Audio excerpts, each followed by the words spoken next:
아시다시피 허블은 우주의 팽창 속도가 빨라지고 있다 하고 우주의 가속 팽창을 이야기를 했습니다. 하지만 이론적으로 보면 모든 만물에는 중력이 작용을 하고요. 위로 던진 사과는 속도가 느려지죠. 그런 것처럼 멀어지는 은하들도 서로 중력의 작용을 하고 있기 때문에 멀어지는 속도가 점점 느려져야 하지 않을까라는 건데, 즉 팽창 속도가 시간이 갈수록 느려져야 한다는 것입니다. 근데 이제 1990년대에 초신성 폭발의 관측 데이터를 분석을 해보면 팽창 속도가 느려지지 않고 오히려 빨라지고 있었고요.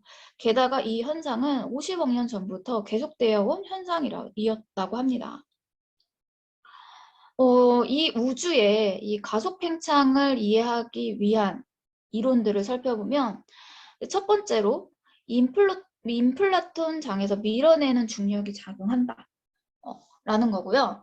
두 번째는 이제 다른 에너지 장이 존재를 한다라는 건데 그 에너지 장이 바로 암흑 에너지입니다.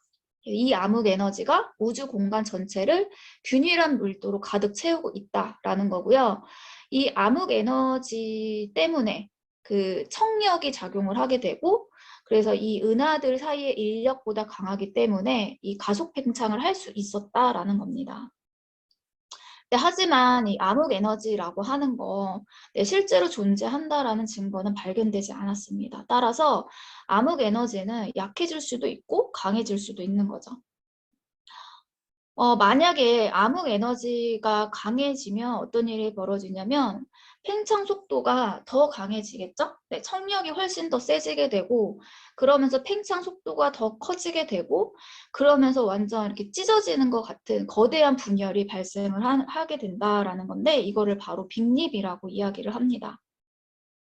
그래서 이 빅립은 빌딩 11층, 즉 빅뱅 후 약 1천억 년 네, 도달하기도 전에 이 거대한 균열이 발생을 하게 될 거고, 그걸로 인해서 우주가 끝날 수도 있다라는 것입니다. 하지만 그 다수의 물리학자들은 그 가능성은 희박하다고 합니다. 그 근거로 바로 밀어내는 중력이 현재 값에서 일정하게 유지가 된다면 이 빅립은 거대한 균열은 일어나지 않는다는 건데, 밀어내는 중력이 일정하다는 것, 즉 힘이 일정하다는 것을 뜻하고요. 힘이 일정하니까 얘는 일정한 가속도로 속도가 빨라지게 된다라는 겁니다. 네. 팽창 가속도가 일정하긴 한데 어쨌든 속도는 빨라지게 되겠죠. 그러다가 약 1조년 후에는 팽창 속도가 광속을 초과하여 모든 은하들이 빛보다 빠르게 멀어지게 될 것입니다. 그래서 빅립은 일어나지 않는다라고 합니다.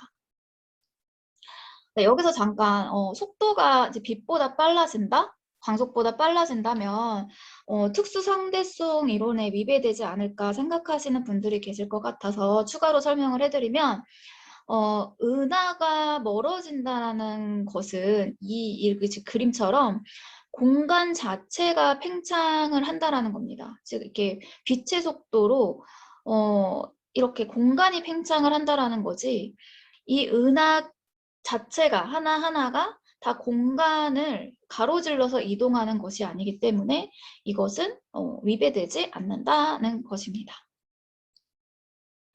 따라서 공간의 팽창 속도는 광속을 초과를 할 수가 있고요.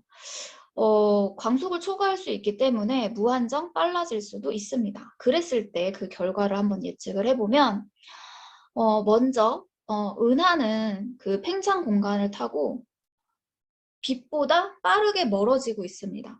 근데 반대로 그 은하에서 방출된 빛은 빛의 속도보다 빠를 수가 없기 때문에 지구에 도달하지 못하게 됩니다. 따라서 미래에는 멀리 떨어진 은하를 볼 수가 없겠죠. 네, 즉 어둠밖에 보이지 않을 것입니다. 결국 빅립이 일어나지 않더라도 공간의 팽창 속도 때문에 결국 암흑밖에 보이지 않는 그런 심각한 결과가 나올 수밖에 없는 거죠. 그 상황을 이제 공간의 절벽이라고 표현을 하는데 바로 이겁니다. 대부분의 은하들이 팽창하는 공간을 따라 떠내려가다가 우주 지평선을 넘어갔다. 그래서 이 절벽이라는 말을 사용을 했고요.